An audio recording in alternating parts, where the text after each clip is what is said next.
welcome to Retro Warriors episode 442. Woo! As always, I'm your host, Justin Baker, and as always, I'm joined by Viable Human Chris Saturn. Hello. Hi, do you think that fans of the show classify the show into well, this was back when he was Resident Old Bastard Chris Saturn, and then now we're in the Viable Human This is the human era. of Retro Warriors, or maybe they classify it by theme song. I don't know. I always wonder. I don't know.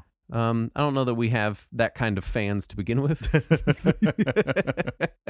Also, there's so many episodes at this point that it would end up being like 40 different classifications. Pablo very nicely notates he knows what volume of the show we are in.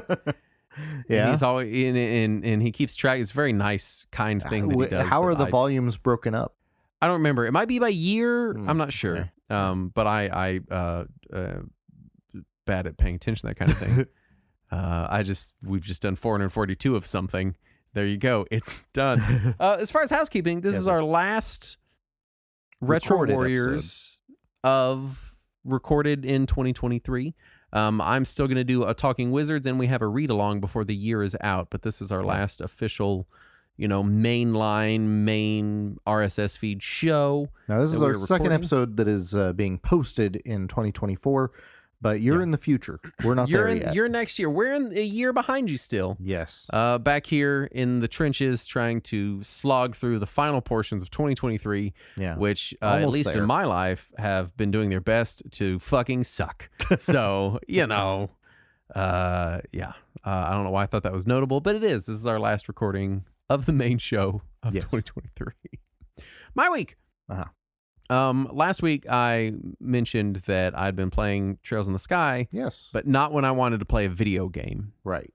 And so my video game time, I've been dealing with a lot of holiday related stress and a lot of other related stress that is turning into holiday stress because it's happening during the holidays.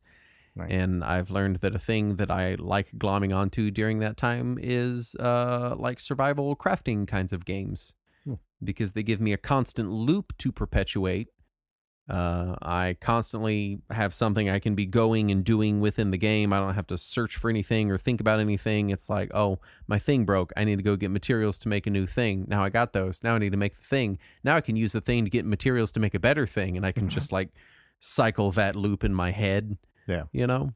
So we currently are running a Conan Exiles and a Terraria server for the show. So if you want to play with us, you can. I think it's rwgames.retrowarriors.net is the direct URL. Although in Conan Exiles, I think it announces so you can just search for Retro Warriors, and we're in there. And they've both been a good time. I still greatly enjoy Terraria. Conan Exiles has been...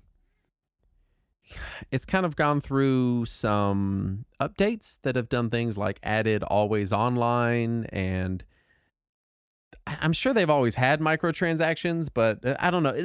I don't love some of the UI and menu changes they've done in the game. I've owned it for a few years now, but it still remains a pretty fun survival crafting game if you like, Conan the Barbarian type stuff. And so I've been playing that with people from the Discord and Andrew, who's also in the Discord. So I guess he classifies as in the first category. Nope. And it's a good time. We've got a little base camp set up and we're running around finding iron, and it's fun.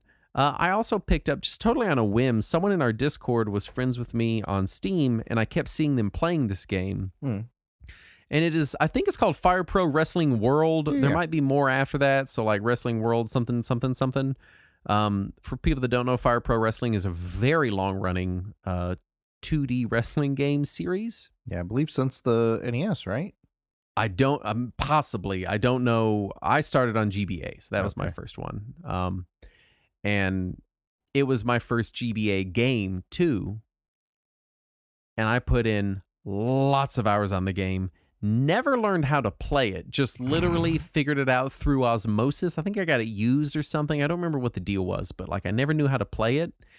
And it's a weird game. It's very much like a timing-based kind of wrestling game. Yeah. It's very heavily based on grapples, and so your characters are constantly grappling with one another, and then you have to press buttons in timed sequences. Very kind of fighting game-esque. which is a little different than most of the wrestling games I've played, which granted were from an earlier, more THQ heavy era. Right. But I picked this one up because it was on sale for like $11, and I was like, well, I never learned to play that one, but I enjoyed the shit out of it, so maybe I'll check this one out. And I played through the tutorials that taught me how to play the game properly for the first time in the 20 years that I've been casually playing Fire Pro on GBA. Yeah. And man, it's really fun. It is a really fun wrestling game.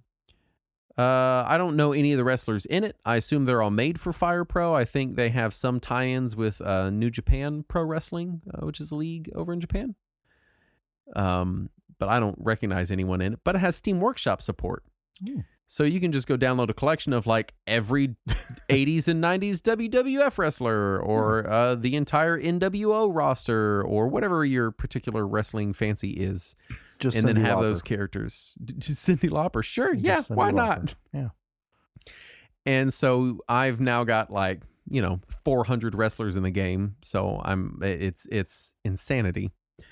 But it's fun. It's a really fun wrestling game. Like just the actual, I don't want to call it combat, but the actual wrestling part of it, it very much scratches the same itch as like a fighting game. Whereas a lot of wrestling games I've played in the past feel more like kind of Power Stone-y, sort of more like just like a brawler kind of thing, where you're not necessarily worried about timing and inputs, and you're more just like run around and smash the button and hit people with chairs or whatever it is you're going to do. And so I'm really enjoying it quite a bit, and I don't even know if there's like other modes. I boot it up, I go to exhibition, I play one match, and I go, that was fun, and I turn it off, and then maybe the next day I'll do it one or two more times. Yeah, it That's feels just like kinda there's how been a I've been weird enjoying amount of wrestling talk between our Discord and between our show. There This last episode has been a lot of wrestling, and now there's a lot of wrestling. Was I picked up Fire Pro, and I was like, I'm playing it and I'm learning it, and I'm like, man, this is really fun. And I was like, I miss wrestling. I used to be really into wrestling. Right in the Attitude era for people that know wrestling, which is like early 2000s. Do not. Because I was about 12, and it's called the Attitude Era as far as I can tell because they put the word attitude all over shit. Yeah. And I keep trying to be like, I miss that. I miss having that, weekly continuity, this thing with these people I can follow, and there's a story and there's some action, and it's just a fun thing to watch every week. And so I went down the rabbit hole like I have multiple times before and documented on the show of trying to be like, all right, what's the best way to watch wrestling that isn't WWE, because I don't want to watch WWE. Right. And the answer is there's not a good way. There just isn't. Like I was like, well, what if I wanted to watch AEW? Well, they have 3 shows on 3 separate channels. They have no consolidated streaming service available in America, and their pay-per-view events are about, $50 each. So you have to pay for a live TV service, which will net you those 3 channels, and then you can DVR them. So that's going to be like $70 a month. And then if you buy a pay-per-view, you're spending over $100 a month to watch fucking wrestling. Well, that's good. And then people are like, well, just watch the one that has the people that you like. And I'm like, I don't know who anybody is. I haven't watched it in 20 years. Right. So I don't know who I like. So I just want to watch everything and be like, I like that guy or this person or whatever. But I can't do that. Right. So I would never admit to crimes. But theoretically, the easiest way to watch all of wrestling is to pirate it. Is what I've learned. And so I've been watching it. I've been playing Fire Pro Wrestling and watching a little bit of wrestling, and nothing. So what I've learned is I happened to watch wrestling in an era that is now kind of looked down upon. Because it was the era of like every match is covered in blood and folding chairs and people flying through tables and barbed wire everywhere. Like the really gruesome era. Is that of when wrestling. what's his face fell off Hell in a Cell through an announcer's table? That was my era of wrestling. Yeah, I did not watch any of that. Now these days wrestling is much safer to the entertainers, right? It's much more like, hey, we don't want to risk fucking killing people every single event. Like this is insane. Right. And so it's I don't want to use like derogatory terms like like it's baby wrestling. I'm sure there's people out there that are probably annoyed at that. I think it's a good thing that we are treating our performers with respect, Right. and they are still displaying extreme amounts of athleticism in the ring and doing crazy stuff. But I was very accustomed to the spectacle and the gruesome nature of it. And I don't know that's just kind of not a thing anymore, right? We just treat people better than that. I think the gruesomeness moved over to UFC, didn't it? I guess, but that's like actually beat the shit out of each other. Well, one, that's like real fighting, and I don't care about real fighting. And two, because I've seen UFC matches, usually like when I'm at a place like a sports bar or whatever, and they'll have them up. And it's just people in like a grapple for like, yeah. No, what? No, they're just hugging each other and punching hugging each other. I thought you said cutting. I was like, Saturn, oh my God. The Knife League, UFC. We need money, please. It's just like the Coliseum in the Yakuza games. They just all have swords. Yeah, it's like really long grapples. So it's just someone in a corner for like 7 solid minutes, just hugging each other. And there's no flying, like nobody's getting up on the ropes and jumping off. There's no rope maneuvers. I want to see people doing somersaults and shit. Even when I was a little kid and I did watch wrestling, which I didn't watch wrestling for long. It was probably like 87 or so when I watched wrestling, 87 years ago. And what I remember is when they would go up on the ropes to do their jump or whatever. Mm-hmm. Like the other wrestler would just like pretend to be dazed. Yes. The pretend daze. And I was like, well, no, that's stupid. Just move slightly to the left. What are you doing? And the guy's just like rubbing his head like, like, no, you're an idiot. Move slightly to the left. Captain Lou Albano is about to jump on you. Like as an adult, because when I was watching, when I was about 12 and again, it was in this very gruesome era of wrestling. So I knew that it was in air quotes fake, but then you'd see blood and shit and you'd be like, well, it can't all be fake. There was just enough. It was just enough of that, me kind of questioning how much of it was and wasn't real. Right. Paired with them intentionally ramping things up so insane that you're like, even if that is fucking fake, that's terrifying. Right. Like now as an adult, I can watch it and be like, yeah, obviously that guy isn't really dazed, but I can still enjoy the athleticism of the rope maneuver. Right. God, I hated the fake days so much. It's a little goofy. Yeah. My favorite is whenever something happens and they don't quite get hit in the way that they intended to. So they still react. They're kind of barely touched and then they're dazed for 20 whole seconds. And you're like, I watched him. Like he barely grazed you and you're acting like you are severely concussed. Like, you guys fucked up your choreography there.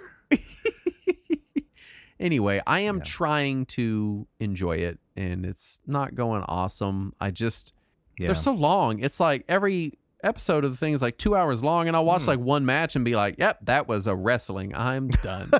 And it's difficult. Saturn, what have you been playing? Stuff. Oh, excellent. There was something I was also going to mention that I forgot to put in the notes that I was reminded of as you were saying all this. It's gone now. I can't think of that. So anyway, you gave me your old Steam Deck. I did, yeah. I have no use for that inferior technology now that I have my limited edition OLED Steam Deck. Right. So it is super classy, and I have been tinkering around with that, and I got Silent Hill 2 Enhanced Edition working on it, which works fantastic on there. And played around with EmuDeck, which was just a phenomenal experience. I'm still shocked at how there are still some intricacies. Sure, yeah. There and I had, what it is. Yeah, I had apparently accidentally created the links to the couple of games that I was making before I had done the compression, and so I had to go back and fix some things and stuff like that. I have encountered a few little hiccups with it, less than I normally encounter with Linux gaming, but more than everyone else seems to be encountering with it. But for the most part, it is working fine. I have it currently hooked up to my Lenovo laptop dock, which is weird. I can get 4K 60 from my laptop on it, but I can only get 4K 30 from my Steam Deck on it. So Weird. I'm guessing it's just a compatibility issue with that dock because of some reason. Must be. Now, to be fair, as far as the issues go, you are kind of coming at it from a different perspective. Like when I first got my Steam Deck, I expected to be able to play only deck verified Steam games on it. Well, no, most of the issues I've had have been with deck verified Steam games. Oh, okay. Well, then, weird. Yeah, because I immediately tried to launch Trails of Cold Steel, and it did not. It is a black screen, and it's a green checkmark game too. Yeah. And then I learned that you sometimes have to adjust which version of Proton, and then it was fine. Yes. But if somebody was coming at this from a console experience, if they had only ever played consoles and never played anything on a PC, I could see how they could be overwhelmed by it. Oh yeah, it does require more tinkering than a Switch does, for example. I would say anyone that played PC games before Steam was the norm, you pretty much no problem with this. You'll be all right. You're fine. Yeah. Yeah. As far as a single device to consolidate one's PC gaming on, I think it's great.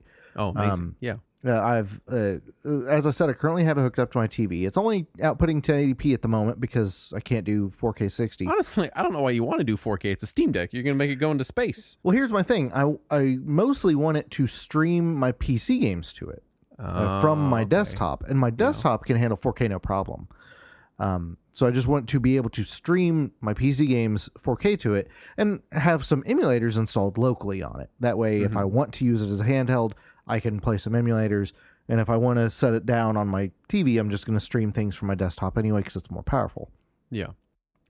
So I just need to get that dock situation worked out. But in the meantime, I've been playing Vampire Survivors on it because that's what you do when you get a new Steam Deck. Yeah. Is you play Vampire Survivors. Until it released on Switch, that was the portable Vampire Survivors system. Oh no, I'm playing it on my TV. Okay. So it's good. It's a good little Vampire Survivors kit. But no, the Silent Hill Enhanced Edition, the PC port, when you install it on Steam Deck, it actually comes up with a little notification from the team that made the fan mod that says, if you're running it on a Steam Deck, do this to make it work correctly. And yeah, it was a surprisingly good port on there. I did have quite a few problems getting it to work natively, and then I realized it was because of how I had the folder named. I had to take all the spaces out of the folder name that I had the game in, and once I did that, it's run great. But that's just one of those Windows versus Linux things that you have to learn eventually. Like, case sensitivity is a thing in Linux. It is not in Windows. So you have to be careful about those things. So, but no, overall, it's a neat little device. I'm looking forward to using it some more. I am looking forward to eventually getting a different dock for it that'll do 4K 60 so that I can use it properly on my TV to stream over my PC content. Yeah. Because my goal is to replace my Steam Link because my Steam Link won't let me hit my home button without going all the way to the Android TV home screen. Yep, that's the issue I had with this Steam Link app and why I stuck with the Steam Link hardware. Yeah. And the thing is, if you use a wired Xbox controller on Android TV, the home button works correctly in the Steam Link app. It's almost like Android TV is kind of shitty. That tells me that there is something within Android that allows it to take control of that home button because it can do it on a wired controller, but it can't do it on any other fucking controller, and it drives me insane. The Android TV OS and landscape is... I mean, I use it, but it's like, fuck, man. It feels like an afterthought by a lot of companies. It feels like Android from 3 generations ago. It is. Yeah. Android TV is just recently updated to version 11 or 12, I think, and my phone is running Android 14. Yep, I'm also on 14. Yeah. So, also, I have an Analog Duo. Yeah, you gave Analog some money. Yeah, I didn't originally intend to. So, this is one of those things where I was working at my old job, and we were in the process of closing, and there was all the stress and everything. And then there was the announcement of we're taking pre-orders today.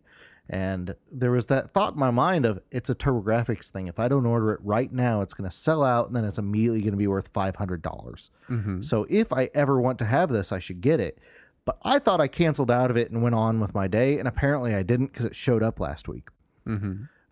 However, when they emailed me to tell me that it was on its way, I started watching some reviews, and it is weird to see the different ways that all these different places have reviewed it, because it's clear that several of the people who are reviewing it don't know anything about the TurboGrafx, and I wonder where they even got the games that they tested on it.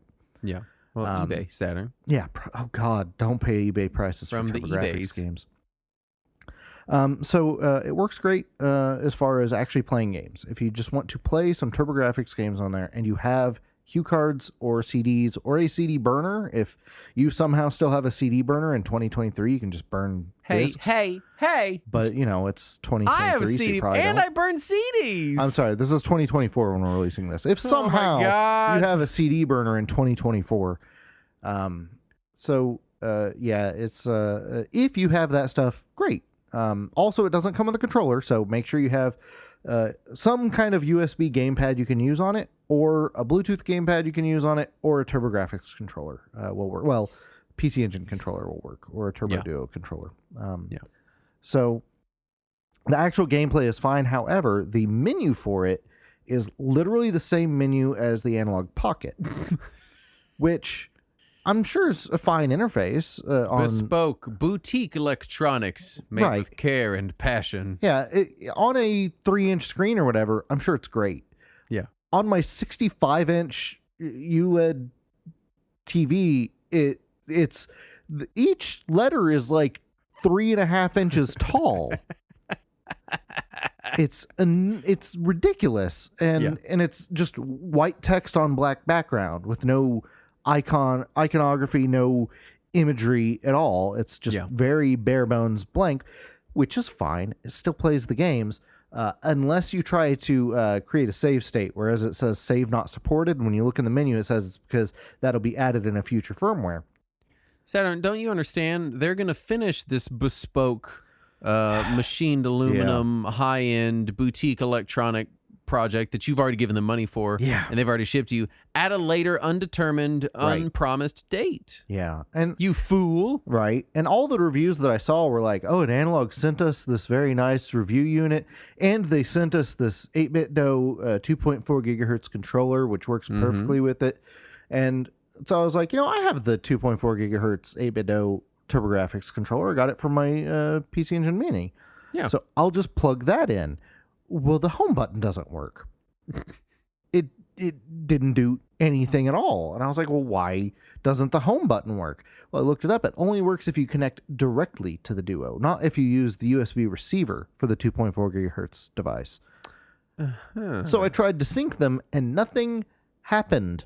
Well, I learned that you can only sync the 8BitDo 2.4 gigahertz TurboGrafx controller to the Analog Duo if you install specific Duo-specific firmware from 8BitDo's website, which makes it incompatible with its USB receiver. This kind of sounds like a fucking shit show. It's weird. It's really weird. Are you telling me that Analog released undercooked products? That's kind of what it feels like, yeah. And when I saw all these reviews... Did you see the machined aluminum they use and stuff? It kind of feels like plastic to me. What? Like I've been told it's machined aluminum. I had Andrew hold it too. It's got an FPGA in it. It does. Okay. It's got that. I had Andrew pick it up, and I was like, does this feel like machined aluminum to you, like you'd see on a MacBook or something? And he was like, I guess. So I don't know. Maybe guy worked at Apple for 5 years. I guess. So it does feel a lot lighter than I expected it to. I expected it to have a little bit of weight to it, but it does not. I will say that the CD-ROM drive, like, it plays discs great. I had no problem with it playing games. The CD-ROM drive feels a little cheapy, like compared to my PS5 or my Xbox, which granted those cost twice as much as the Duo.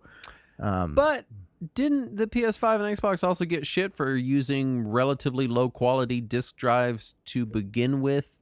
I can't speak the price to that. of the consoles. I remember like people were bitching about the noise of the Series X. It's true. drive. Yeah, the drive is a little loud on those, but I'm saying more like the insert and eject motion. Oh. Does it come out real fast? Not super fast, but they kind of feel like they're just kind of spitting it out there, and then it doesn't come out all the way, so you really have to reach in there to grab the ringier disc, so that you're not just putting your fingerprints all over it.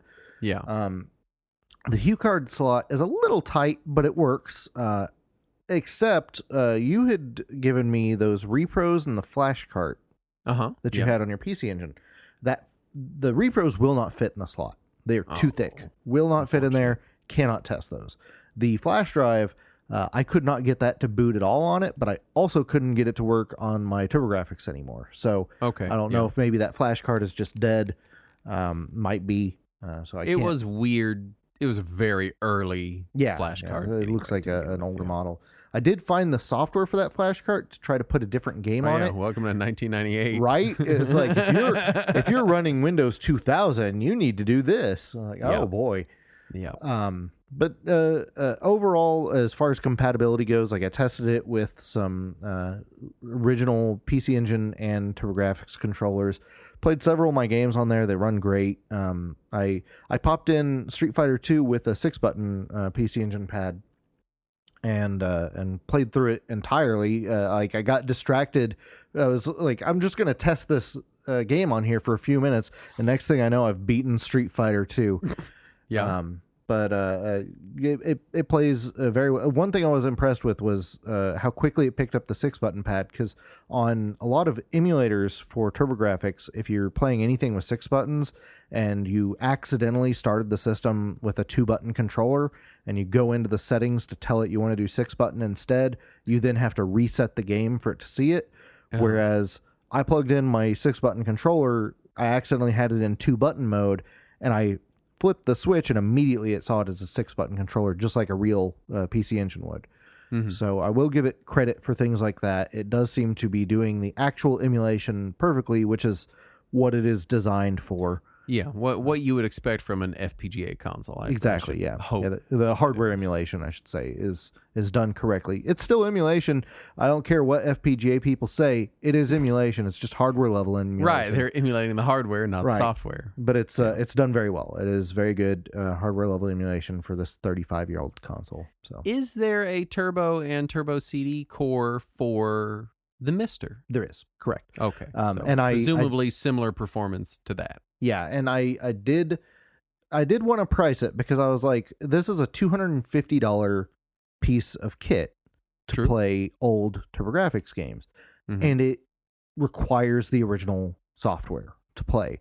Yes. Granted, you could use an EverDrive, and you could burn discs. Those are also expensive. So they are. Now you're talking probably in the $350, $400 range. The Turbo EverDrive is like $220 some odd. Holy shit! So you're talking like $500 if you wanted to go that route. I was looking at the different prices. PC Engine Minis are selling on eBay for ludicrous prices now. Not quite $500, really? but they're getting over $300. Sell mine, shit. And then I looked at the original hardware. Don't even look at the original hardware. It's way too expensive now. Oh my gosh. Like to get a TurboGrafx with the Turbo CD is about $500, give or take. Man. All right. And then I looked at the Mister to get a whole setup from scratch. You're looking at about $500 if you want to have everything that you need to have in order to play games and everything. Yeah. Now, the Mister being DIY, because I've pressed it recently as well, you can very much kind of piece it together and buy cheaper. Like, you can get that price down. But if you just want to go hit a buy button and have it delivered to you and then screw it together and go, it's $400 or $500. I've seen some kits up in the $600 range. But to be fair, the Mister does a lot more than the aforementioned other options. Yeah, so I think if your sole goal exclusively is, I want to play TurboGrafx games, emulate them on your phone. That's a lot cheaper of an option. It's the way you should be doing it. Yeah. But if you're like, I absolutely have to have the exact original performance, this isn't the worst option, price wise anyway. And performance wise, it's a very good option. And the fact that it supports original controllers means that you're going to be able to get the original turbo function, which for me makes a lot of the games on there. Like a lot of the emulators don't get the turbo speed quite right. Mm-hmm. And so having the original controllers is nice on a handful of turbo games. But the Turbo Mini can also do that. But you can't hack a Turbo Mini, and you can put an EverDrive in this. So there's still not a perfect solution. So if you are specifically a person who has a lot of old turbo stuff, but not a system, only cares about that one specific system, and still has all your old stuff, and definitely don't want to play anything else. Then... Or if you're just trying to output it to a modern TV, because if you're looking at an old TurboGrafx, you still have to find a way to plug it into a modern television. True. And like my current TV doesn't even have composite ports on it. But I mean, like Rad2X cables are like $50, and RetroTink 2X is $100. You know, so but that's only going to get you 1080p, and on modern TVs that still needs to be upscaled to 4K. I don't know. So you're dealing with your internal upscaler. All of my 1080p TVs by saying modern. No, I'm still going to stick with that, Mr. I still have a CD burner in 2024. All right, fuck. I got to burn my 1080p DVDs. We got to do the news. Yeah. We got to do it. Video Game History Foundation has released... DVDs aren't 1080p, Justin. Whatever. Those are Blu-rays. God damn it. Whatever it is, 480p. Yeah. Video Game History Foundation has released a video about a lot of cut content from Sonic 2, if you want to check some of that out. And that game has a ton of cut content that's really neat, so it's worth checking out.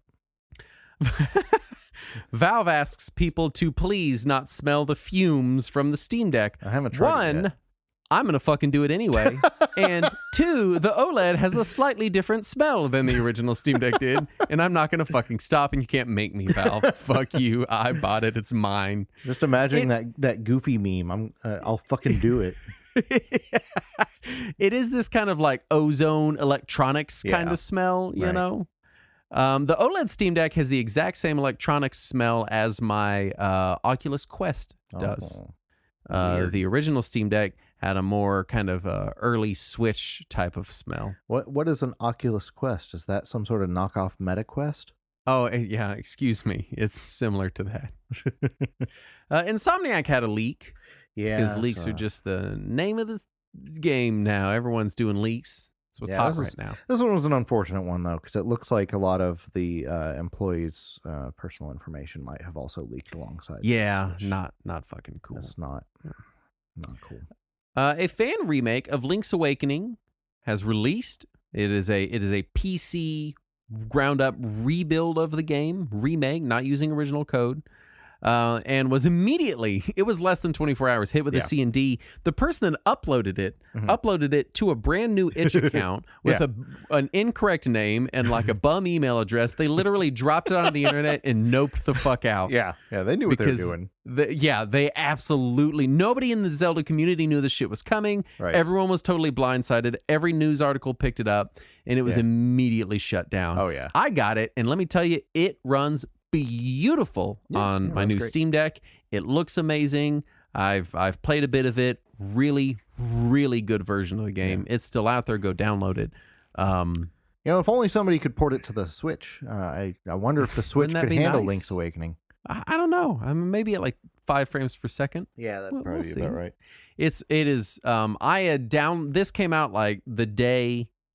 Because I was supposed to get my OLED Steam Deck for Christmas, and I opened it early because I was going to see you for a Christmas party, and I wanted to give you my old one, and I didn't know when I'd see you after that because holidays are crazy, and I don't want to be giving it to you in like February, because I wanted it to be a Christmas present because then I don't got to buy anything. It's my perfect plan.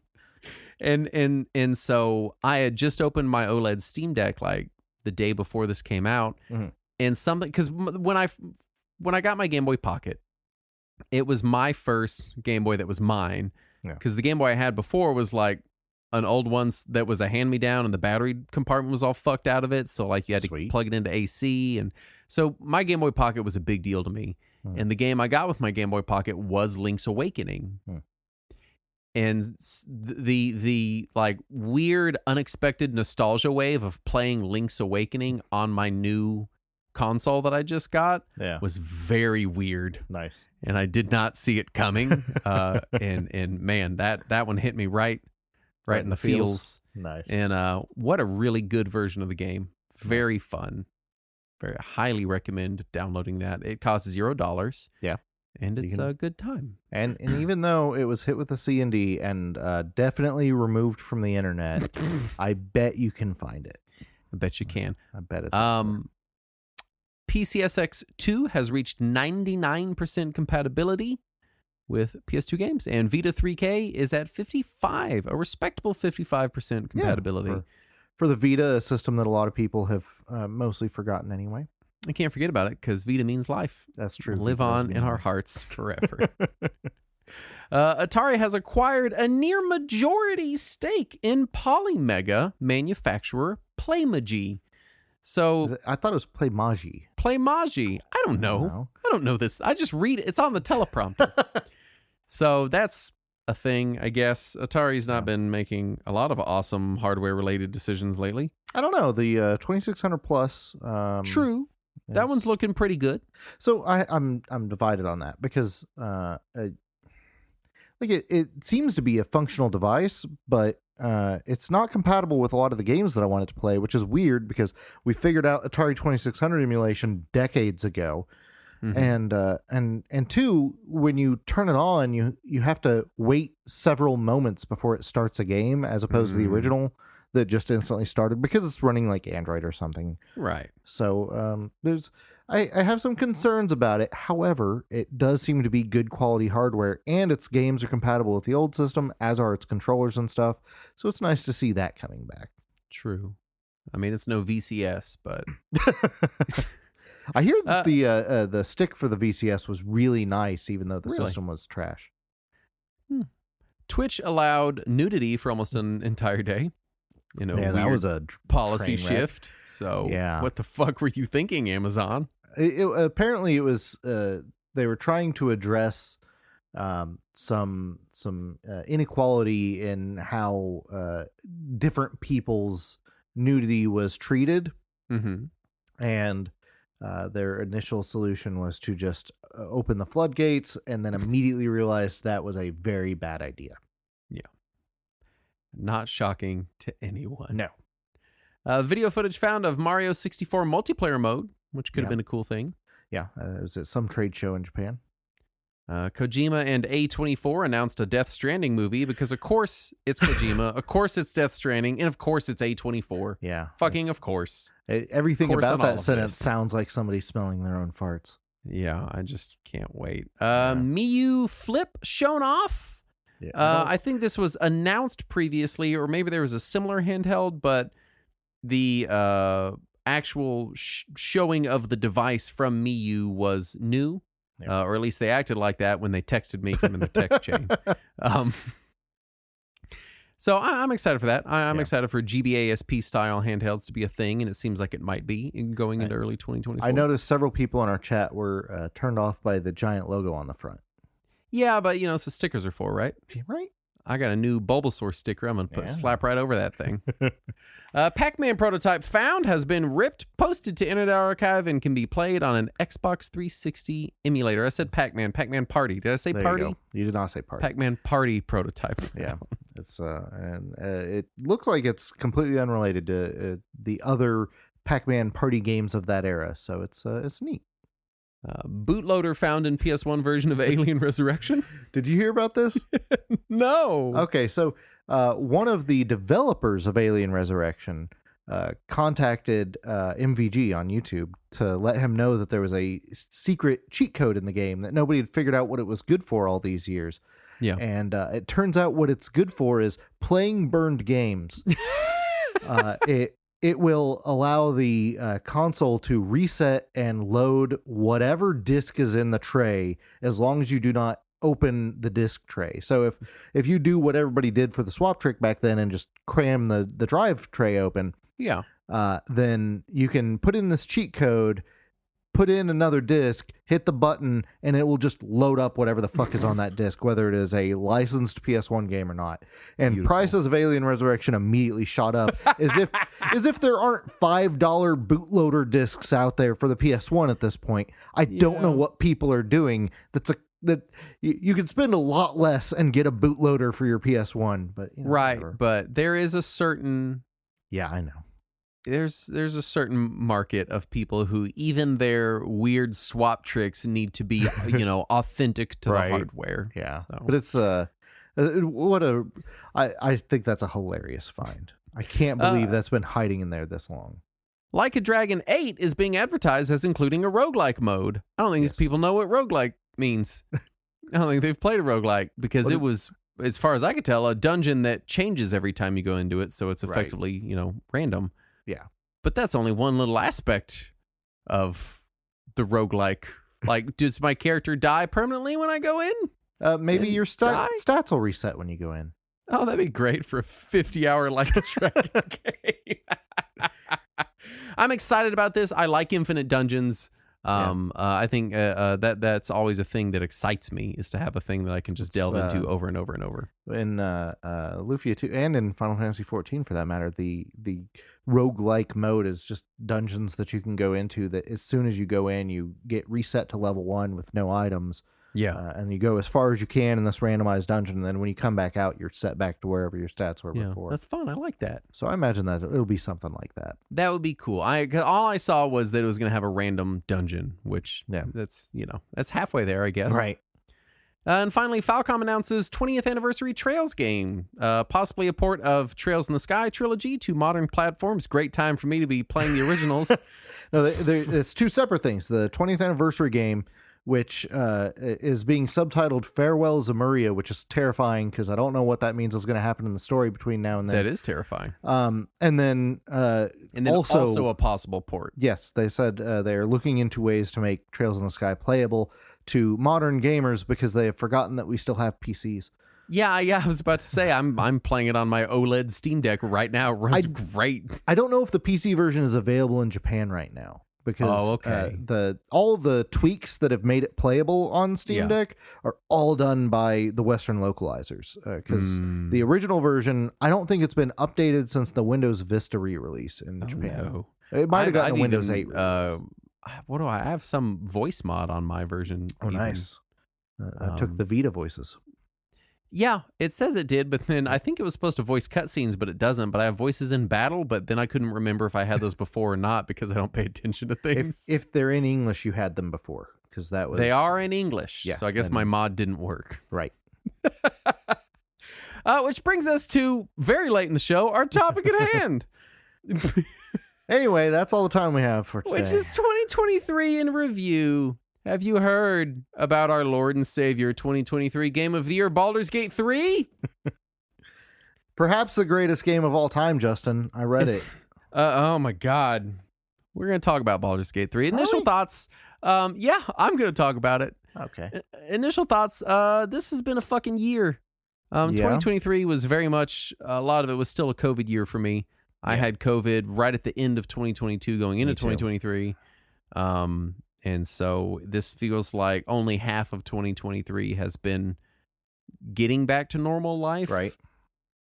And I've played a shitload of games this year, according to my Steam year in review anyway.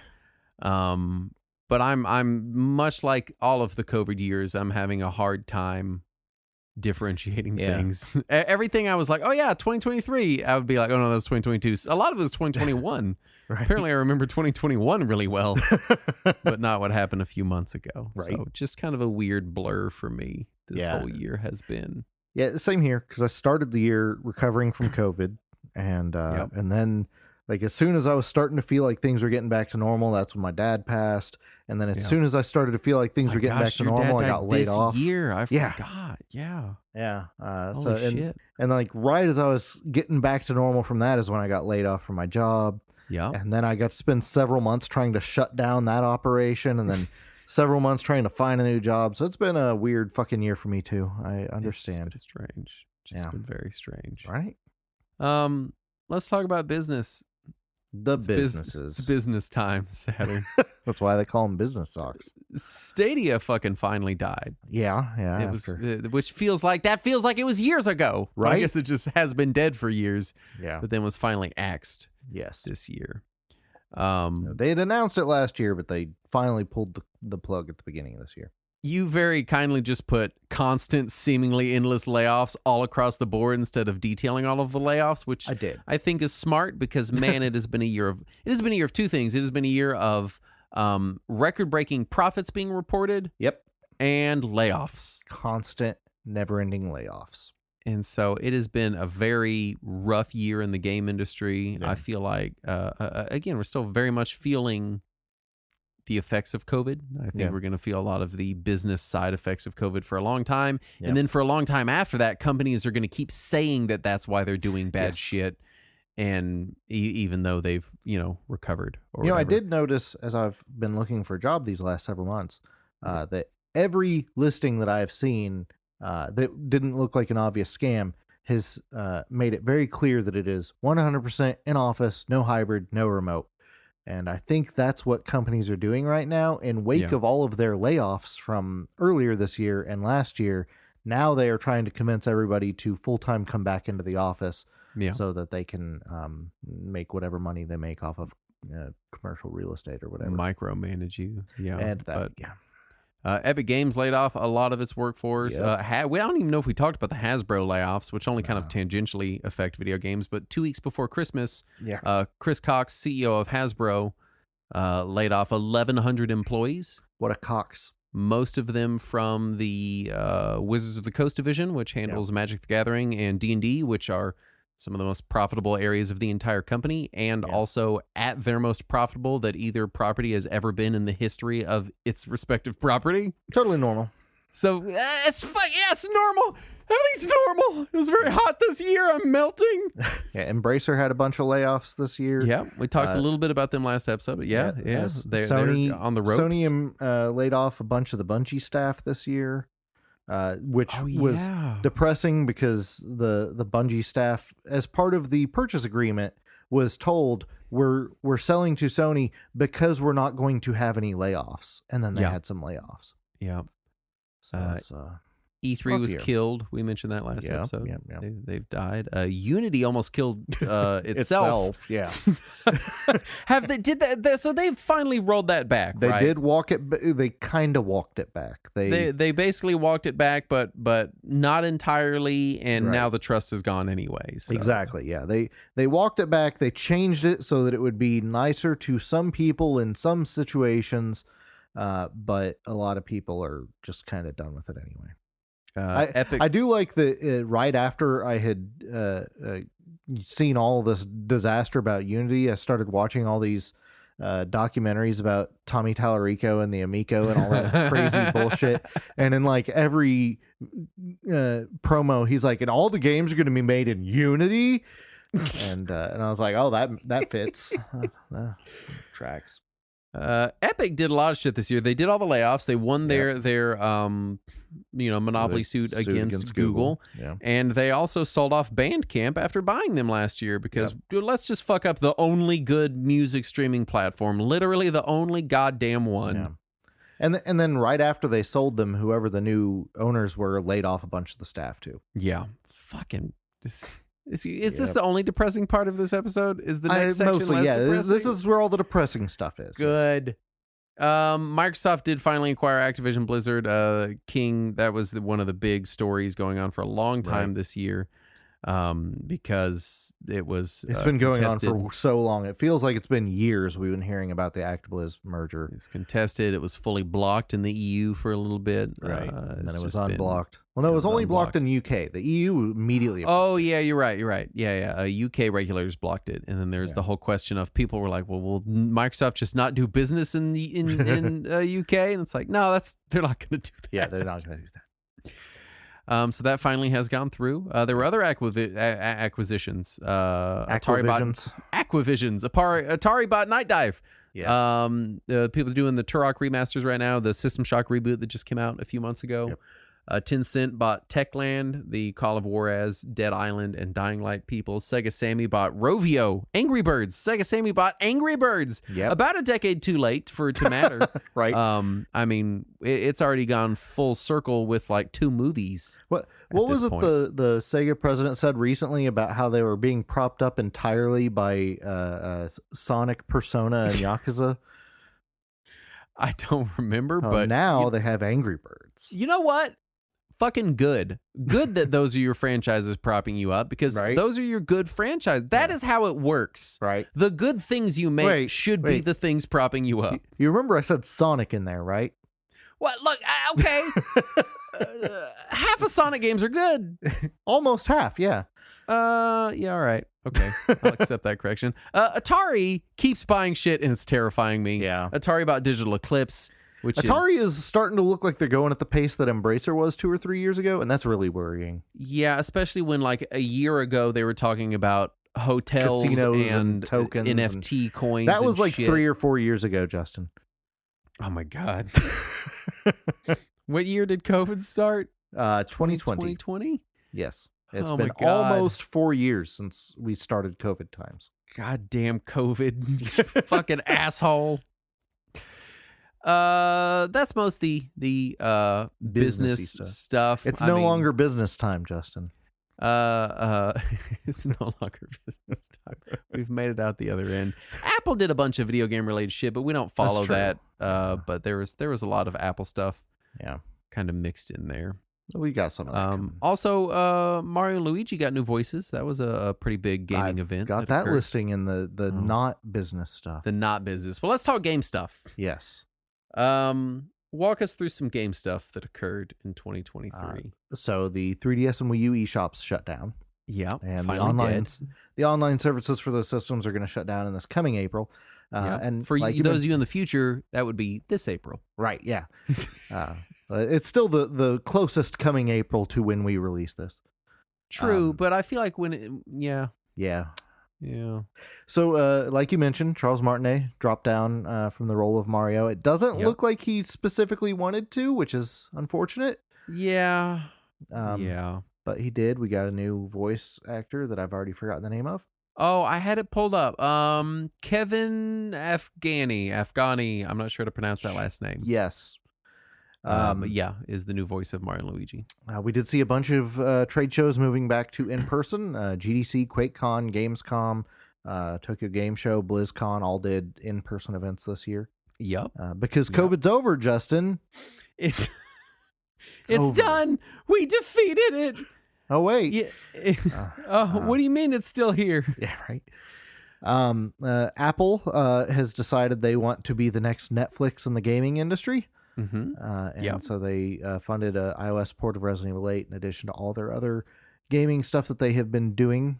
They've been really pushing hard for iPhone gaming. Resident Evil 4 just released on iOS. The remake. The remake of Resident Evil 4 is on phones now. You guys have phones, don't you? Right. How many fucking years ago was that shit? Jesus Christ. That was pre-COVID. Oh my God. Super Mario World, Super Nintendo World rather, opened at Universal Hollywood. And there was a Mario movie that released this year. I liked that Mario movie. My daughter secretly is enjoying it. Yeah. It's on Netflix now. And so I keep catching her watching it on Netflix when I'm not around. She'll be catching just the tail end of it. Yeah. And for some reason she's keeping it secret. I don't know why. I'm worried because it's because she thinks I'll see her watching it and be like, hey, do you want to play a Mario game? And she doesn't like Mario games because she doesn't like jumping in video games, which informs me that she would love Bionic Commando. I think maybe that'll be where I go next. Yeah. Because you can't jump in that. Play Tokitori. What else happens? So we had a bunch of video game TV shows. Had Trails of Cold Steel, Nier Automata, The Last of Us, Twisted Metal, Castlevania Nocturne, and Onimusha. Last of Us was supposed to be really, really good. Nier Automata, I have downloaded. I haven't watched it yet. I downloaded parts of it because the English dub isn't complete yet. Twisted Metal, I totally fucking forgot about. I've heard surprisingly good things about Amazon Prime or some shit. No, it's on Peacock. That's why. That's why I haven't heard anything about it. Yeah, it's on the cock. It's on the cock. Yeah. and when it released, somebody in our chat said, "Hey guys, Twisted Metal on the cock." The best alert to get on my phone. Yeah, right. Perfect. The other game movies included the Tetris biopic, which included wrong information, Gran Turismo, and Five Nights at Freddy's. I didn't watch. I forgot that Tetris movie was out. Yeah, it was on Apple TV. Oh, that's why I forgot. See, Yep. if 2023 is the year of fucking anything, it's the year of I don't know what's on anything because there's too many streaming services. I don't fucking have them all, and even if I wanted to have them all, I can't afford them all. Yeah, there's a website, Just Watch, that you can type in the name of a movie or a TV show, and it'll tell you what all streaming services they're on. If I didn't have access to that website, I would never know what anything is on. I hate it so much. Yeah. I did have a big list of prominent game releases this year. I don't know if we actually want to go through that or not. I want to go through some of them because some of them I forget were this year. Pikmin 4 feels like was not this year. Octopath Traveler 2 I feel has been out for like years now. I don't know why. Came out in February, yeah. Oh my gosh. February feels like years ago. Diablo 4 was a pretty big release this year. Came out in the middle of this year. Yeah. Yeah. Final Fantasy 16 came out. Street Fighter 6 is pretty notable. Harry Potter is like the second best selling game of the fucking year. Yeah. And, right after Call of Duty Modern Warfare 3, and according to current estimates. And it got like no attention at any award ceremonies anywhere. Nope. Tears of the Kingdom was a big one. Tears of the Kingdom was one of the big ones. Absolutely, it was up there. We got a new 2D Mario this year, Super Mario Brothers Wonder, and I feel I don't want to say that I feel like the game is getting kind of forgotten already or swept under any rugs, because I've also forgotten it and kind of swept it under the rug. It was nominated at the Game Awards for Game of the Year. Oh, the Game Awards, the prestigious Game Awards with how many commercials are in the Game Awards again? At least as many as there are Muppets. And how many people did they play off the stage when they were trying to honor the people that died of COVID while they were making their video game? Everyone. Oh, Did you see the pictures of the teleprompters saying, "Please wrap it up"? And then how many minutes did Kojima just get to come out on the stage and fucking flop around and do whatever he wants? Compared to the people that were trying to pay tribute to the people that literally fucking died while they were making their game and they were being told to hurry it the fuck up. Yeah. Those Game Awards. The ones with Flute Guy? Those Game Awards. Flute Guy is pretty epic, for the record. Was Resident Evil 4 this year? The remake was this year, yes. Resident Evil 4 remake was this year? Yeah. Yep. Spider-Man 2, I mean, I'm sure is up there. It's pretty good. I'm digging it. It's Sea of Stars was this year. At some point, we have to say Baldur's Gate 3.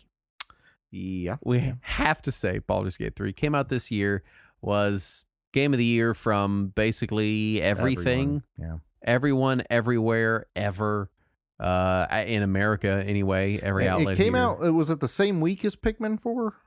Is that why Pikmin 4 feels so forgotten? I think Is so. that what it is? It was right around the same time as Pikmin 4, either way.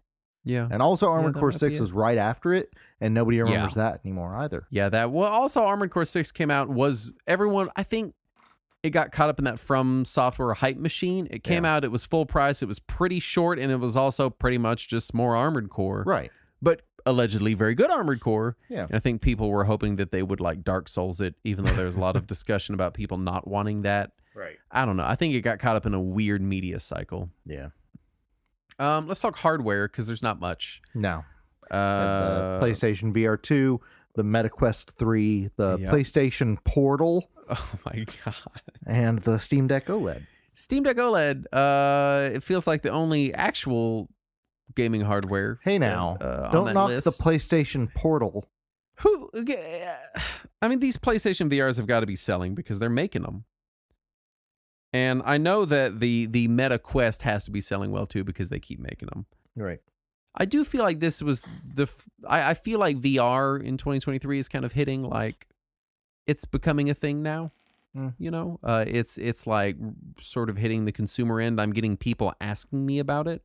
Because I mean, I'm sure people know I think you it's like because video Apple games. announced their VR this year. Oh, yeah, they did. What was it? It was like $3,000 or some shit. Yeah, and it's got like micro LED screens that are like 5,000 by 4,000 resolution on each eye. That's not a recipe for disaster. Yeah. $3,000 VR headset. Yeah. Let's talk our wheelhouse. Old games. Old Yay. game stuff. Finally back in the comfort zone. Tell me about the old games, Saturn. So there was a bunch of old Sunsoft games that got published on modern consoles, yeah. mostly in concert with LRG, but you had stuff like Gimmick and Trip World, and soon Euphoria is coming out. I think that's early next year. Was that weird Sunsoft event in 2023? I think Where that they was had, last like, an year. Animated, like, Yeah, with dude the weird announcing. Oh man, that was so weird. Such a weird thing. Yeah. They just wanted to do their own like little Nintendo stream. Right? Yeah, and it was awkward as hell. Yep. The Atari 2600 Plus released, which we talked about. There was also the new Atari 2600 game, Mr. Run and Jump. Mr. Run and Jump. And there was also an upgraded HD version of it released on Steam to pretty good reviews, it looks like. Really? I've not checked the Steam reviews. Yeah. It's a slightly different game on Steam than it is on Atari 2600. Oh, you don't say. But it does I look find this shocking. pretty good. Yeah, there's Mr. Run and Jump. They only want $18 for it. Ooh, Oh, it's on sale. It was $30 the other day. Reviews are positive. Yeah. Not very positive, but positive. Better than the mixed reviews that Atari Mania is getting on Steam. It's true. This is true. And then there was a remake of the 1976 text adventure Colossal Cave, which was released on modern platforms, and it was designed by Ken and Roberta Williams of Sierra. I saw that. Which is exciting, even though I have no interest in it. Yeah, I don't particularly either. The canceled Atari 2600 game, Aka-R, was reimagined by Llamasoft's Jeff Minter, which, for people who are not familiar with Jeff Minter or Llamasoft, they're responsible for Tempest 2000, 3000, and 4000, Space Giraffe, TXK, and that recent Polybius game based on the urban legend. Yeah. And that looks pretty good. I might pick that up at some point. There was a new Puzzle Bobble game this year. There was another Puzzle Bobble game released on the Oculus Quest. Right. There was a port of the PS4 VR game released. Is that what Quest. it is? Yes. I kind of wanted to get it, but then I was like, I don't know. I might just puke. Yeah, I've got the PS4 version. I haven't played it in VR, but it's not great. I wouldn't recommend it. Sonic Origins Plus added Game Gear games to the previously released Sonic Origins, as well as some new playable characters. Did they ever fix the pricing structure for Sonic Origins? Because that was the whole thing. It was all weird and confusing. It's fine if you haven't previously bought it. If you have previously bought it, you just have to pay more. You're kind of fucked. Because they have Sonic Origins, but then they have the Sonic Origins Plus expansion pack. Right, but I don't think they sell just the original without the Plus anymore. Well, they do on Steam. Oh, really? Because I'm looking at it. Because on consoles, they've delisted the original and only sell it in a bundle with Plus for the price that the original used to be. Okay, so you can buy Sonic Origins still for $20. Well, this is winter sale, so regular price $30. Yeah. And then Plus is $40. Yeah, it used to be $40 for Sonic Origins, but now it's $40 for Sonic Origins Plus. I see. Well, they still sell the original version of it on Steam, so I don't really know what the hell they're doing there. But that's weird. They delisted it on other platforms. And then, man, mixed reviews. These are people are not happy with this. Probably because they bought the original for full price, thinking they would just get the new content for free, and didn't. Also, according to this, there's no save states. So I don't know how I'm supposed to play any of these games. Well, they all have save files now. True, but I want save states, Saturn. I want to cheese some save states. That's what I'm after. I was playing it on Xbox so that I could use Quick Resume. So. Oh yeah, there you go. We got F-Zero 99 this year. Just a surprise release there. Yeah, that thing that came out. Which recently got an update too. Really? I don't remember what the update was, but it did recently get an update. And then there was a sequel to Flashback, the 90s cinematic platformer on all the new platforms, which was unexpected. And for people who like cinematic platformers, it seems to be beloved. I tried Flashback back in the day. It is not for me, but I am glad that people who enjoyed it are liking it. Is the sequel Flashback 2? I think so. I think that is the new one. That came out in November of this year. Yes, sir. Because it is getting review bomb. Oh, no. Apparently, it is hot, dirty garbage. Oh, At least the Steam version. Maybe I don't know. Maybe the console ports are better, but it's people fucking hate this game. That's Let me unfortunate. tell you, it is hard. So for people that don't know how Steam reviews work, if something says positive, look at it with a critical eye. What you want to see is mostly positive or better, usually. To get mostly negative for your review ranking on Steam is hard. Yeah. It's got, I mean, it's difficult. It has got to be a shitload of bad press. Oof. Oh no, I just looked at the Metacritics on it. The remake of the first game has a 77 Metacritic. And the new game has a 36. Oh no. Oof. Oh, that's bad, dude. Oh, I'm so sorry, Flashback fans. I am so sorry they did this to you. Unfortunate time for y'all. That's right. You just put a big list of re-releases, remasters, remakes that I'm gonna fire through here. Quake 2 Remastered came out. It's a very good version of Quake 2. I have it. It's fun. Nice. Kirby's Return to Dreamland, which was a nice little surprise to see there. Really good game. Metroid Prime Remastered came out and is Metroid Prime Remastered. It's and was affordably priced, might we add. Relatively affordable. I think it was like $30-$40. Much cheaper than Mario RPG Remake. It was a lot cheaper than Mario RPG Remake.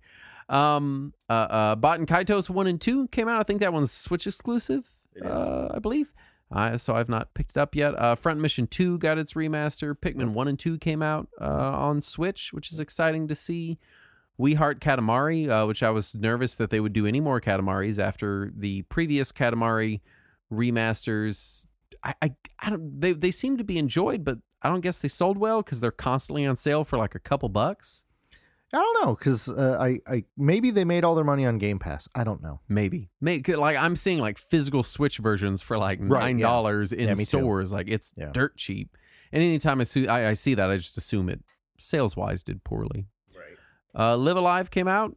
Live Alive. Live Alive. I'll never get it right the first time. Never will I ever get it right. Super Mario RPG, we just did an episode on that. Star Ocean 2, the remake came out. HD 2D version, and it's supposed to be really good. I've not picked it up because they want $50 for it, and I'm just kind of like, I don't know, $50 for a remake. I did pick it up, but I haven't started it yet. But I plan on it because I do love Star Ocean 2. Man, that's a good game. Dead Space got its remake. I think they delisted the original Dead Space. I think it's like you can just get an EA kind of thing. Remake version. Advance Wars 1 and 2 finally came out after being indefinitely backburnered after war in Ukraine broke out and Nintendo got. I mean, I'm not saying they shouldn't have gotten weird about it, but it was just kind of weird. Yeah, they did the right thing, but they may have done it a little too long. Yeah.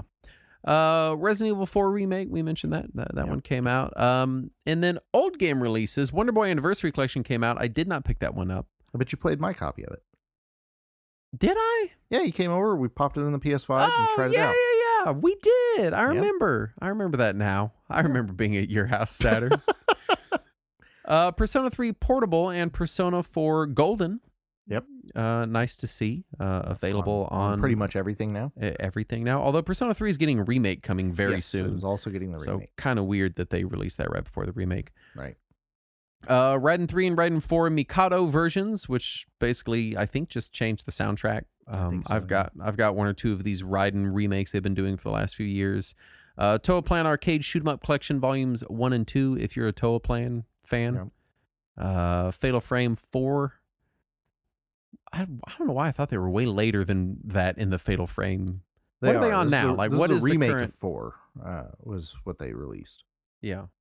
5 is the newest game. It was on Wii U, and it was also re-released on consoles a couple of years ago. But 4 was the Wii exclusive one that never left Japan, and it got re-released worldwide this year, which is really exciting. Atari Mania, Mega Man Battle Network Collection, Final Fantasy Pixel remasters hit consoles, which is nice to see. Not for nice ludicrous to see that prices. Ludicrous prices, and they still haven't really fixed all of the font issues they seem to have with them. Yeah. Taito Milestones 2, you picked that one up, didn't you? Yeah, it's a good set. Yeah. Metal Gear Solid Master Collection Volume 1. Not a good set. Kind of a fucking joke of a set. Yeah. Is what I've ascertained in my time on the internet. Yeah.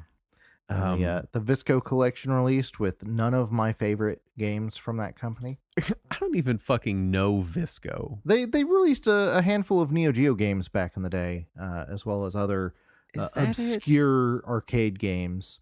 Because I was looking at the list of games. Neo Drift Out, I know that. Yeah. Andro Dunos, don't know it. Bang Bead, that doesn't sound like a video game. Hey kids, you want to play some Bang Bead? Sir, you have to leave. Captain Tomaday, Flip Shot, Ganryu, Goal. Yeah, these are not. None of these are. Yeah, my favorite Visco games were Puzzle Upon and Neo Mr. Do, which neither of those are on this collection, which is unfortunate. Yeah. And then we just kind of get to. We don't really name a game of the year as as an outlet. No, that's not who we are. So much of the stuff, being a retro gaming show, is old shit. You know, my games of the year are often stuff that came out 30 years ago that I didn't play till this year. And I'm gonna let you go first with your list because I struggled with mine real hard. Yeah. So for me, of the games that I played this year that released in this region this year anyway, Theater Rhythm, Final Bar Line has got to be up there. I played a ton of it. Man, that's a fun game. And it's since gotten a ton of DLC, so now you can play music from the Nier games and from Chrono Trigger and Chrono Cross and all kinds of good stuff on there. The two Like a Dragon games that came out this year, Ishin and Gaiden, I played both of those a whole lot. And those are both really good. Trails to Azure came out in the West this year, and it is good. And Trails into Reverie I'm still playing, but man, the story is great. And I'm enjoying revisiting a lot of these old characters. So that's probably my tops of what came out this year. I struggled so hard. And if like Sea of Stars was the experience I enjoyed the most this year. Yeah. Bar none. That's super very charming. It's so charming. If I had to pick a game of the year, it was Sea of Stars. Yeah. I enjoyed it top to bottom. I don't timeline wise, I don't think that's what started me on this weird RPG kick I've been on. No, because you had been playing Dragon Quest 3 before that. And Chrono Cross. Oh yeah, and Chrono Cross was before that. But I think it is definitely, I think so. This whole year is just blurred together. It's been a fucking blur. I think that has definitely propelled me farther into the JRPG genre. Rabbit hole. Really greatly enjoyed that. But then I also played a lot of heavy hitters this year. Mario Wonder, Baldur's Gate 3, Like a Dragon, Ishin, Tears of the Kingdom. But for whatever reason, I don't want to call any of them games of the year for me. Yeah. None of them grabbed me. I played a good number of hours of Tears of the Kingdom, but the whole time I just didn't enjoy it as much as Breath of the Wild. Yeah. Like a Dragon Ishin, I just kind of dropped. It wasn't bad. I just wasn't super compelling. Yeah. Same thing with Mario Wonder. Baldur's Gate 3, I played and I've enjoyed a lot of portions of it, but not nearly as much as Larian's last game. Yeah. To the same degree as Tears of the Kingdom. So if I had to put something else on my list other than Sea of Stars, it's probably going to end up being the Steam Deck. The Steam Deck is my game of the year. The OLED Steam Deck has been fantastic. It has been so much. I'm actually kind of shocked that they didn't call it a Steam Deck 2. Can we just call Vampire Survivors the encore game of the year? In my head I was like, well, did it come out on I think it came out on Switch this year. I could call it this is my game of the year for 22 because it had to have been ours for 2022, right? I believe it was, yeah. And really, even just since we did our Vampire Survivors episode a couple months ago, yeah, so much more content has released since then. Right? The adventure modes, like they've added so much. Yeah. I don't know. The original Let's game see. came out late last year. It was October of 2022. Yeah. And even then, it was in early access for a while, wasn't it? right. And Yeah. so for the last it was in early access December of 2021. Yeah. But yeah, I didn't play it until the retail came out. Well, I didn't play it more than a few minutes until the retail came out. Yeah. And so in the last 13 months, I have played an exorbitant, just an unconscionable amount of Vampire Survivors. Yeah. Yeah. It's I've got a lot of time in it this year too because I restarted it on Switch. Yeah. I put in many hours. And this year I also did get my OLED Switch. It's kind of the year of the OLED for me. Yeah. I got my OLED deck and my OLED Switch. Yeah. And it's I've played a good amount of stuff on both of them, but the OLED Steam Deck has been kind of a highlight of my year right here at the very end. Sea of Stars is also a pretty major highlight for me. Did you play that one on Switch or on Steam? I played Sea of Stars on Switch. I don't remember why, but I had a reason. I think it's because you just got your OLED.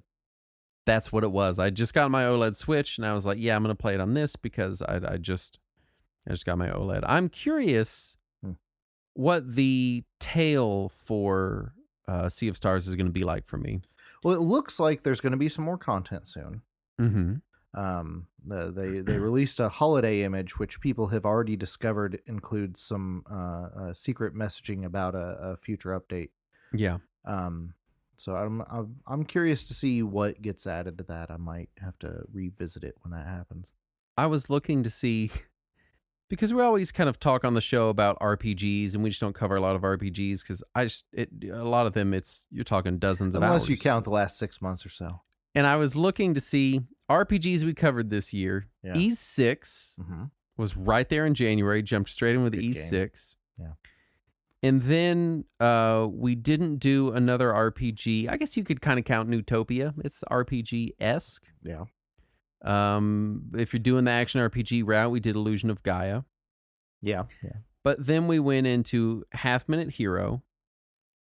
And then a couple months go by. And then all of a sudden in like fall, it's Dragon Quest 3, straight into Chrono Cross, straight into Sea of Stars, straight into Baldur's Gate, straight into Faxanadu. And I think we've already...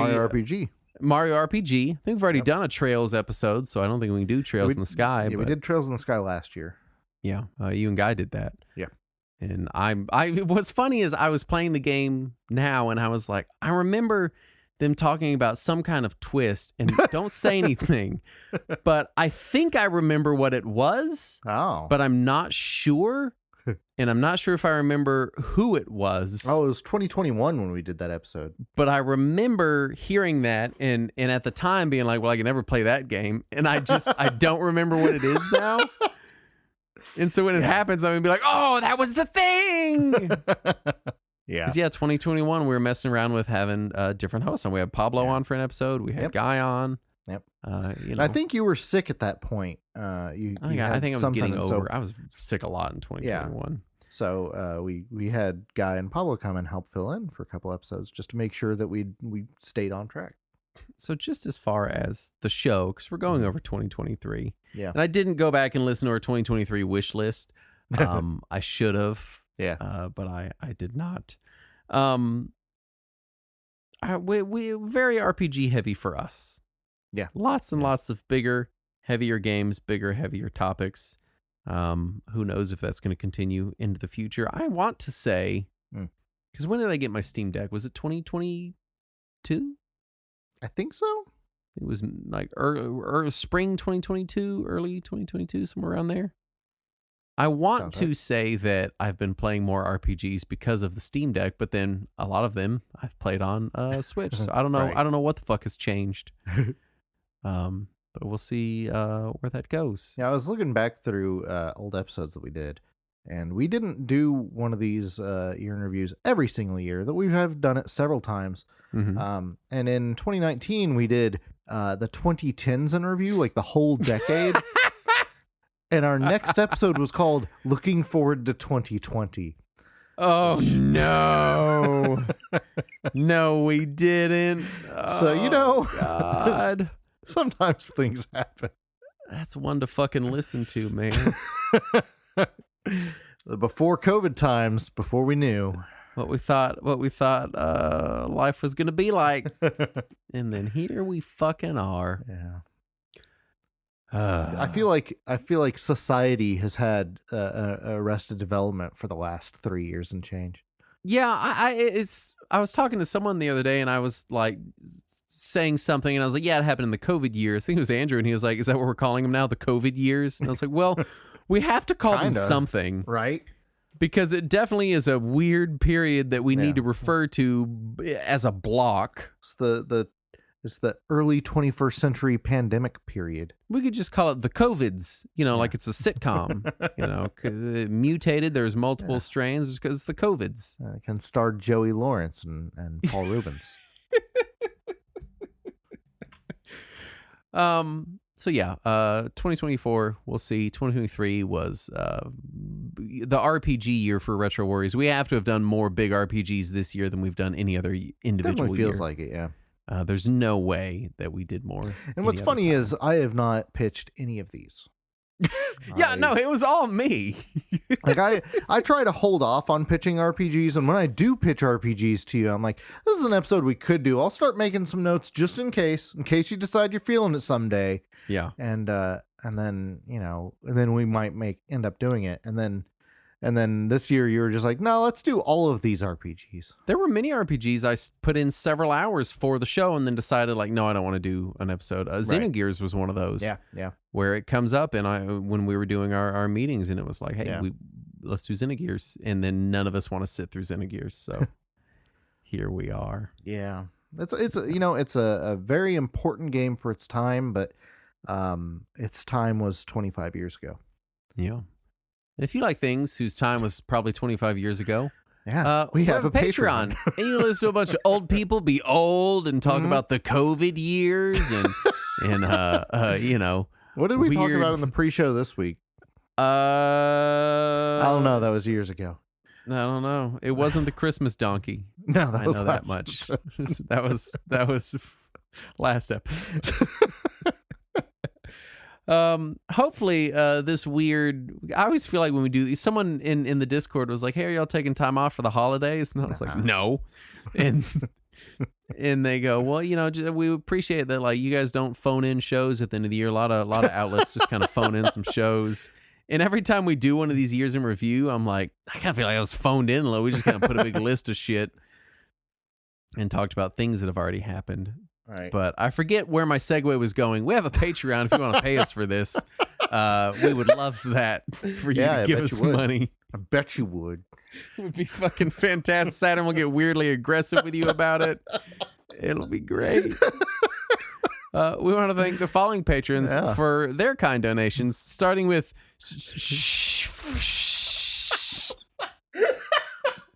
I was staring at that wondering how you were going to pronounce it, if you were just going to read it out like an acronym or if you were going to do that. SHFFSH. And Adam Klugowitz. Keith Simon. Petros. Oh gosh, this got mangled. Kai Ove Lingar. I think it did not translate. No. The letters are weird. Do you still have the original? Maybe. I'll keep going. Right. Travis Graff. King Vidiot. Matthew Davis. Jammo. And Jordan Ish. Are all the patrons we're going to mostly thank using the letters that were there as best as we can for their very kind or possibly aggressive donations. I don't know the state you're in when you give us the money. If you were donating aggressively, please come to our Discord and tell us how aggressive it was and why it was aggressive. That's a thing we need to know.